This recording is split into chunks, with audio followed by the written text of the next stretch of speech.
మరి కాసేపట్లో చంద్రబాబు నాయుడు పవన్ కళ్యాణ్లతో అమిత్ షా భేటీ కాబోతున్నారు. అమిత్ షా టూర్ ముగించుకుని ఢిల్లీకి వచ్చారు. 9 గంటలకు అందుబాటులో ఉండమన్నారు.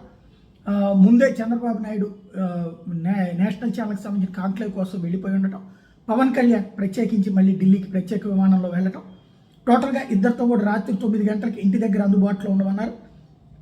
దీంతో ఇప్పుడు ఇక సీట్లకు సంబంధించి స్పష్టత వచ్చే అవకాశం ఉంది.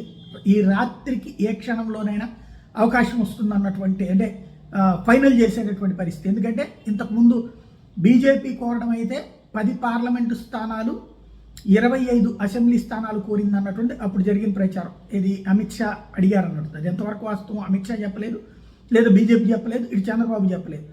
తర్వాత వీళ్ళు వచ్చేటప్పటికి 8 దాకా పార్లమెంట్ స్థానాలు, 15 దాకా అసెంబ్లీ స్థానాలకి ఇస్తానికి సిద్ధపడ్డారని అప్పుడు జరిగింది. అయితే ఆ మధ్య రాధాకృష్ణ గారు 4 పార్లమెంట్ 4 అసెంబ్లీ అన్నారు. ఇప్పుడు వచ్చేటప్పటికి కథ మారింది. ఓవరాల్గా 5 పార్లమెంట్ స్థానాలు, 9 అసెంబ్లీ స్థానాలు. నిన్న 8 అన్నారు, ఇప్పుడు 9 అంటున్నారు. ఓవరాల్గా తెలుగుదేశం ప్రపోజల్కి అమిత్ షా ఓకే అంటారా, చూడాల్సి ఉంది.